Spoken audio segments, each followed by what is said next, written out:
My husband took in his niece, then I found out she was his daughter with my sister-in-law. So I sent proof to his family and watched cops drag him off my porch. I, a 30-year-old female, have been married to my husband, Matthew, a 30-year-old male, for 5 years. He had an older brother who was also married. His brother, Colin, a 35-year-old male, and his sister-in-law, Jackie, a 32-year-old female, had been married for 7 years. Matthew and I met when we were in business school and had been with each other for almost 7 years before we finally got married. So, we have been together for 12 years if we're counting that. Colin and Jackie met through friends, and they had been together for 2 years before they got married. So, they had been together for almost 9 years, which is also a really long time. All of us always got along really well. Both Colin and Jackie were really good friends of mine too. We would go out on double dates and stuff, and I treated the two of them like my own family. That's how much I loved them. Colin and Jackie also became parents a year ago, and I had even babysat for them several times, never knowing the truth. Quite unfortunately, Colin and Jackie both passed away in a really bad car accident about a month ago. It was a tragedy that literally shook up our entire family, and their funeral was probably the saddest I have ever felt in my entire life. Both my husband and I are inconsolable, and I think we were the ones who cried the most that day. It has been very difficult for us as a family coping with the grief of what happened. The worst part of all, and maybe the best as well, is that they left behind their 1-year-old daughter. I say it was the worst thing because now she will have to grow up as an orphan and never be able to know her parents. No matter how much love is showered on her, nothing will ever make up for that. But I am happy that she survived, as she was at home and wasn't in the car with them. Since we did not know what to do after her parents had passed away, my in-laws decided that they were going to take care of her for the time being until they knew exactly what to do. My in-laws would have gladly taken her in, but unfortunately, my father-in-law suffers from motor neuron disease, and my mother-in-law spends most of her time trying to take care of him. So, it's not possible for them to take their granddaughter and raise her, since it would be a lot of work. There's also the fact that both of them are quite elderly and can't run around after a 1-year-old. Nevertheless, they still agreed to take care of her until Matthew had figured out a way to deal with this. Now, personally, I did not have any problems with babysitting, but I had made it very clear to Matthew that I did not see myself taking on the role of a mother at any point in the future. Both of us had discussed this several times and had come to the conclusion that we did not want kids. So, as much as I love Jackie's daughter, I could not raise her because that was just too big of a commitment, and I was not interested in being a mother. It was better for me not to be a mother than to be a bad one. So, Matthew and I started looking for people who were willing to adopt. We were lucky that their daughter was still young and hadn't known her parents for long enough, so the adoption procedure was going to be easier for her than it would have been had she been slightly older. She had been living with her grandparents for the last few weeks, but then 9 days ago, Matthew brought her home after work and informed me that he had taken over her responsibility. Now, it was going to be the two of us who had to take care of her until we found the right people to adopt her and make her part of their family. I agreed to that because I knew it was going to be a temporary arrangement, and eventually, we would be able to find a loving home for her. Besides, after what had happened to Colin and Jackie, I did not have the heart to say no, and both of us were still grieving them. So, I did not feel right saying that I would not be willing to take care of their daughter. It was kind of difficult because both of us had to compromise on our work hours and come back home earlier than usual, since the sitter was not willing to stay that long and was asking for an exorbitant amount of money, which did not seem right for our budget. We had to make a lot of changes around the house in a few days, but I was ready to do it all for the sake of Colin, Jackie, and their daughter. It was nice to have her around, and it also kept us distracted from the pain of losing her parents, since they were very important to us. I had also started considering adopting her and telling Matthew that I did not want to give her up because I had grown quite attached to her, and my feelings on parenthood and motherhood had started changing. But unfortunately, I still had to make a tough decision of leaving it all behind because of what I had found in the bag that Matthew had brought her with all her belongings and stuff. I think most of you might have been able to guess where I'm going with this by everything that has happened so far, but never in a million years would I ever have imagined something of the sort, and I'm still having a hard time believing that it's the truth. So, yes, Matthew is the real father of Jackie's daughter. I found out about it when I found her birth certificate and the results of a paternity test at the bottom of the bag that I mentioned when he had brought her home. He had also packed all her belongings in the duffel bag, and a couple of days ago, I was looking in there because I wanted to check if she had any socks in there, since the weather was getting kind of chilly, and I couldn't find any socks that she usually wore around the house. While going through that, I found a file inside, and when I opened it, that's what was waiting for me there. I had taken a day off from work because I had a bit of a cold coming on. Matthew was at work when I found out, and it took me a couple of minutes to realize that the documents were authentic and not fake. For a few minutes after reading through those papers, I was numb. I didn't even know how to react because, like I've mentioned above, all of us were really close, and we had been together for so long that I don't think anybody would have imagined something like this could even happen. But it was right there. The proof was in front of my eyes, and I couldn't deny it even if I wanted to. I literally broke down in the middle of the room and started wailing like crazy. I think I might have even scared the neighbors with how hard I was crying. After being together for almost 12 years, you never expect something like this from your partner, so it was very difficult for me to process.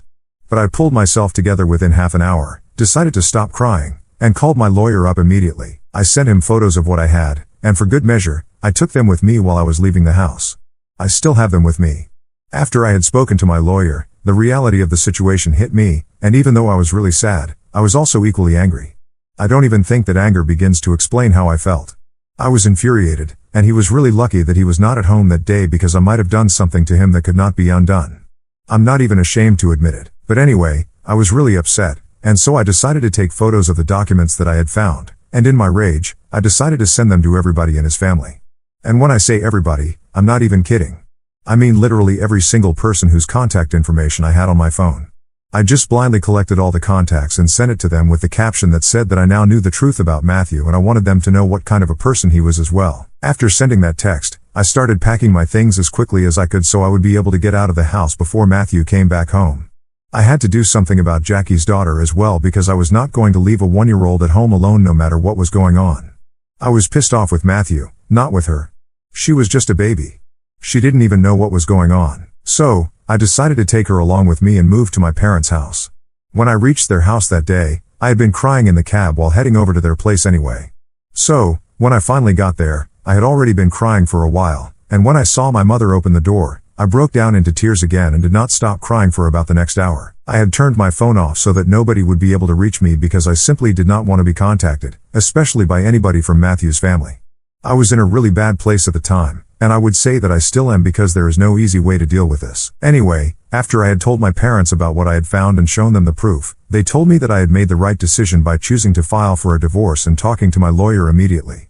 There was no going back from this. Later that evening, Matthew showed up at my parents' house, but it was so that he could take his niece back home with him. It's not like he did not try to talk to me, but my parents made it very clear to him that I was not interested in speaking to him.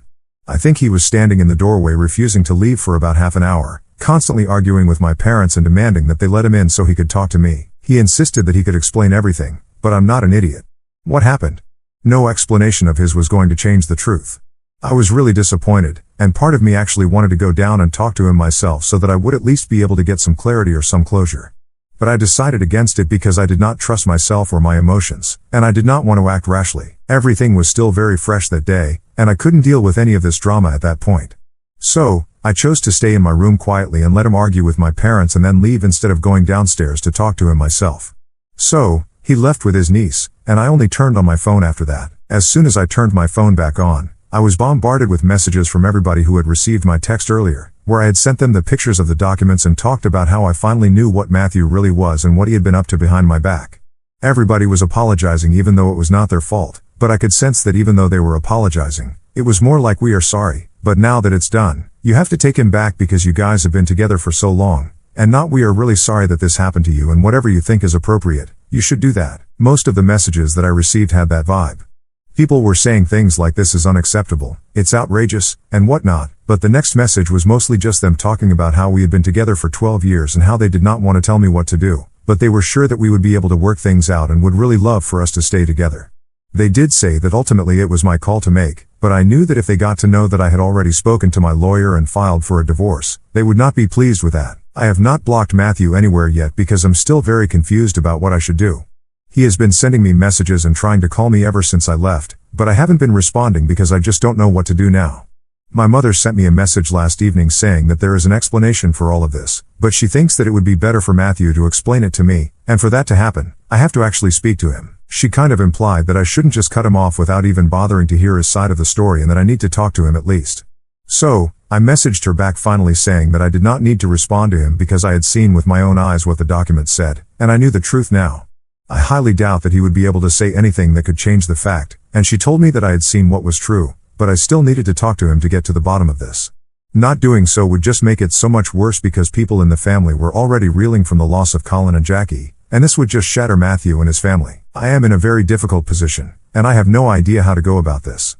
Am I the asshole for not wanting to talk to my husband after I found out he was his niece's biological father? After going through the comments on the original post, I decided to talk to my husband after all. I hadn't been responding to any of Matthew's calls and texts, but after reading the comments, I opened his chat and finally replied that I was ready to talk to him. He hadn't said much in his texts. He just kept telling me that he really wanted to talk to me and explain everything. Not that there was much to explain. It's pretty much what I thought, but what he said made me realize that I was right to file for a divorce immediately. I met him this morning, and he came over to visit me. He looked very upset and started off by apologizing to me for keeping this a secret for so long. Then he started telling me that he and Jackie had only hooked up once, and it meant nothing to either of them. Both of them regretted it. I did not buy that because it seemed unlikely that they would get together only once. It was just a gut feeling, and Jackie was no longer here, so she couldn't tell me the truth either. Anyway, he told me that coincidentally, both of us had been fighting, and so had she and Colin. He says that he doesn't remember what we were fighting about, but it was something petty, and he had left the house in a huff and had headed over to Colin's house to talk to him. But when he got there, he couldn't find Colin, and Jackie explained to him that he had also left because they had been fighting. She looked very upset, and when Matthew asked her what they had been fighting about, she broke down into tears, and he started trying to comfort her. She invited him in and explained to him that they had been fighting about whether they were ready for a baby or not. Colin wanted a child, and Jackie was just not ready, so that's what they had been fighting about, and he got really mad, so he left to cool down. Matthew started trying to comfort her, and one thing led to another, so they ended up sleeping together that day. He told me that he did not come back home until really late that day and that she wanted somebody to be there for her because she was really upset, and that's why he had stayed there instead of coming back. He apologized to me for making such a huge mistake. He told me that both he and Jackie discussed it later and agreed never to bring it up again because it was just a mistake, and it would literally never happen again since they knew that they loved us and would never do anything to hurt us, which is ironic given the circumstances. But shortly after that, she got pregnant, and even though she had decided earlier that she did not want kids as she was not yet ready, she did not want to break Colin's heart, and so she decided to go through with the pregnancy. Both of them were really stressed out until the baby was born, and after that, when they found out her true parentage, they decided to keep it a secret from both of us and agreed that Jackie and Colin would raise their daughter as their own and never bring this up again. Jackie was a lawyer, and she dealt with all the paperwork, which is how she was able to avoid Colin finding out about any of the details on the birth certificate. Colin trusted Jackie blindly, so he never bothered to double-check anything. They had listed Matthew as the true father of her daughter since Jackie had the forethought to think that in case anything happened to her, she would want the baby to go to him next. I can't imagine how Colin was never able to find out about any of this for so long, almost a year. He must have really trusted Jackie, and I guess he was too busy adoring his daughter to care about any of the documentation and paperwork. It was a clever move on Jackie and Matthew's part, not such a clever move to keep the paperwork in the file in the bag and not bother to properly hide it from me. After Matthew was done telling me everything, I told him that it was too late for the truth, and in any case, I had already spoken to my lawyer and started to prepare for a divorce. This did not change my mind in the least. It was overall quite disappointing since I had expected that he would genuinely have an explanation that would change my mind, given how they had been behaving. Like talking to Matthew once would change everything. He and his family had literally been begging me to give him a chance to explain, but this was not something that made me think any differently. It just made me think that I was right to file for divorce because you just can't recover from something like this, not after 12 years of being together. I don't think anybody in my place would have forgiven him or even given him a chance to talk to me like I did today. Anyway, when I told him that I was not going to change my mind, he started begging me for another chance and told me that he could not live without me. He even said that he had already lost his brother and such a close friend and that he could not afford to lose me as well, that he needed me to be there for him because he was going through so much. I almost laughed out loud. Of the people that he had lost, I had also lost those very same people. I had been equally close to his brother and sister-in-law, and the four of us had been a group, but he and Jackie were the ones who screwed us over. I don't bear any ill will towards Jackie, but I can't forgive Matthew, and even in such a situation, he was thinking about what he had been through and not me. He was the one who screwed up.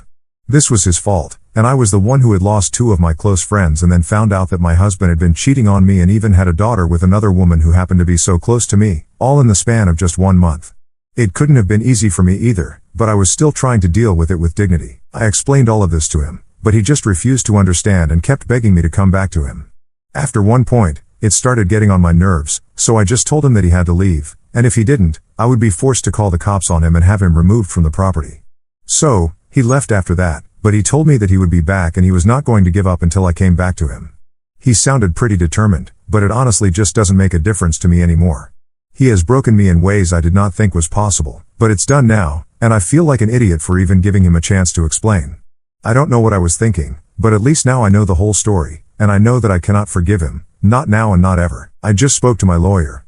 It has been a week and a half since I left my home, and he finally told me that the papers were going to be served to my husband tomorrow. I have mixed feelings about all of this. On one hand, I'm relieved that we can finally start the divorce proceedings. It's been slightly delayed since my lawyer had to deal with some personal medical issues this past week. The work had been slow, but now we can finally start the proceedings, and I can just get it over with and try to move on with my life. On the other hand, I feel shattered because this beautiful chapter of my life, which had been beautiful so far, is coming to an end for such an ugly reason. I was already finding it really difficult to cope with the loss of two of my friends, and now I have to deal with a divorce as well. So, that's slightly sad, but I'm trying to find the silver lining. That's the only way I can get through all of this, and I hope that the divorce procedure isn't as emotionally draining as life recently has been. So, Matthew was served with the divorce papers today. The first thing that he chose to do was visit me again, probably hoping that speaking to me in person would make me change my mind. He's been texting me and trying to call me ever since I told him to leave, but I went back to ignoring him. I also blocked everybody from his family because I did not have anything left to say to those people anymore. All of them have been trying to convince me to go back to Matthew, and that tells me everything I need to know. They have only ever cared about Matthew, not me. The love that his family had shown me was for Matthew's wife and not me as a person. So, I blocked everybody who had been telling me to go back to him because if they really wanted the best for me, they would understand that what Matthew did was horribly wrong, and lying to me and keeping it a secret was even worse. So, they would understand why I wanted to leave and why I'm not staying in that marriage anymore. Instead, they refused to understand my point of view and continued to harp on that the two of us were great together and we had been together for so long. It did not make sense to leave over something like this. My mother-in-law actually said that since Jackie was gone, I had nothing to worry about. I can't believe a human being could say something horrible about another person, especially after being so close for so long. I don't know if Jackie was a good person or not, but what my mother-in-law said was really below the belt. Anyway, that was pretty much the last straw for me, and then I blocked them all. But coming back to what happened today, after Matthew found out that I was actually going through with the divorce, he showed up at my parents' house. My dad was the one who was in the living room when he showed up, and as soon as he frantically started ringing the doorbell and banging on the door, demanding that we open up, my dad told him that he had to leave or he would call the cops. But instead of just leaving, Matthew decided that he was going to stay and create even more trouble. So, he told my father to bring it on and said that he was not leaving until he had talked to me and convinced me to cancel the proceedings. I guess he forgot that he was speaking to my father and not me. My dad did not have a soft corner for him like I did, and he went through with his threat. He had told him that he would call the cops, and that's what he did. So, Matthew was forcibly removed from our property. He didn't even go respectfully. He went kicking and screaming. It was just really embarrassing for him, and I was watching it all from my room, not even bothering to go out because that would just lead to more trouble. Anyway, he was taken away or rather dragged away, and that was that. I'm actually pretty relieved that my dad dealt with it and did not allow me to deal with it because no matter what, I still have a soft corner for him, and that would have made it very difficult for me to report him. At least he got what he deserved. I have been blocked by Matthew. Yep, that happened. I just find it really funny because I did not block him. He did. I can't imagine why he would do so when I'm already ignoring him and not bothering him at all. It'll just make it difficult for us to communicate directly during the divorce. That's it. Ultimately, it's his decision. Well, his decision was influenced by his family. His mother sent me an email after that day when we called the cops on him and he was forcibly removed from our property. She mentioned in the email that she was incredibly disappointed that our family would do something like this and treat him like a criminal when he was only trying to get me back. She was acting like we were the villains for doing what any other family in our place would have done. She did not even seem to care for the fact that it was Matthew who had been acting unhinged and had spoken in a very harsh tone to my father. It's not like he hadn't been warned. My father had told him that if he didn't leave, he would call the cops on him. He had been warned, and yet he chose to stay there after that. We were not responsible for what happened to him. He was trying to compensate for his mistakes in the past in her opinion, and she was basically just playing the victim and said that she couldn't believe that in spite of having such a close relationship with so many years, my family put him through something like this, and I would sit by and allow it to happen. She expressed how disappointed she was that I hadn't even bothered to come out of the house to check on him and make sure that he was all right even as he was being taken away. So, she told me towards the end of the email that her son would not be bothering me anymore and that she was going to make sure that he moved on from me as quickly as he could. Well, good luck to her with that. God knows I want the same things as well for both of us. But anyway, game on now. I'm only going to focus on getting what I deserve from the divorce and nothing else. No sympathy, no mercy, and definitely no soft corners anymore.